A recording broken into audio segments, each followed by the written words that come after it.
Le dimanche 7 décembre 2025, le Bénin s'est réveillé sous le choc. Ce jour-là, le pays a frôlé le chaos. Imaginez un peu la scène. Tôt le matin, alors que tout le monde se prépare pour une journée normale, des soldats armés prennent le contrôle de la télévision nationale. Le visage grave, un certain colonel Pascal Tigri annonce la dissolution du gouvernement, la suspension de la Constitution et la destitution du président Patrice Talon. Un coup d'État en direct. Leur objectif ? Sauver la nation en créant un conseil militaire de refondation. Dans les rues de Cotonou, près du palais présidentiel, l'inquiétude monte. On entend des coups de feu. Les chaînes de télévision et de radio sont coupées, puis elles diffusent des messages des putschistes. C'est la panique totale. Personne ne sait vraiment ce qui se passe. Les diplomates, les habitants, tout le monde est suspendu à ses écrans, cherchant des informations. Pendant quelques heures, le Bénin semble basculer dans l'inconnu.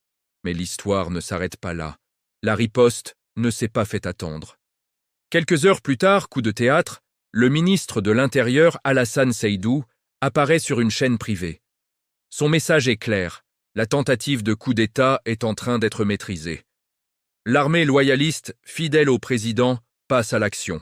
On assiste à une contre-offensive rapide et organisée. Les forces loyalistes reprennent un à un les bâtiments stratégiques, notamment le siège de la télévision nationale, et se lancent à la poursuite des soldats rebelles. Des affrontements éclatent dans certains quartiers de Cotonou, mais la supériorité des forces loyalistes est évidente.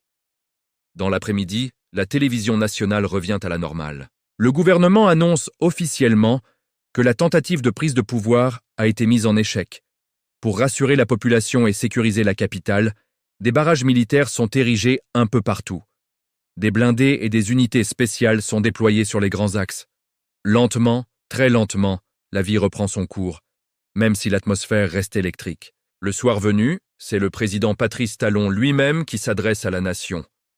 Dans un discours solennel, il confirme que la situation est sous contrôle et que les institutions de la République fonctionnent toujours. Il promet que les responsables de cette tentative de déstabilisation seront arrêtés et traduits en justice. Il en profite pour saluer le courage et la réactivité des forces de défense et de sécurité qui sont restées loyales. Son appel au calme est entendu par une population encore sous le choc de cette journée mouvementée. Cette tentative de coup d'État a immédiatement provoqué une vague de condamnation à l'international. La CEDEAO, l'Union africaine, ainsi que plusieurs pays partenaires du Bénin, ont fermement dénoncé cette prise de pouvoir par la force. La CEDEAO a même annoncé qu'elle était prête à déployer sa force en attente pour garantir la stabilité du pays. Cette réaction rapide a sans doute joué un rôle clé pour décourager les putschistes. Dans les heures qui ont suivi, les autorités béninoises ont annoncé l'arrestation de plusieurs soldats impliqués.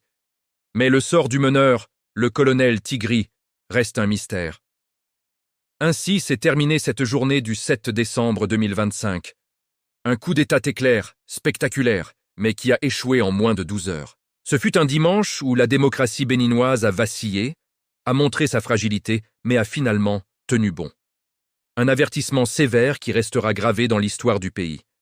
Merci d'avoir suivi cette analyse avec nous. Qu'est-ce que cet événement nous apprend sur la stabilité politique en Afrique de l'Ouest ? Dites-moi ce que vous en pensez dans les commentaires.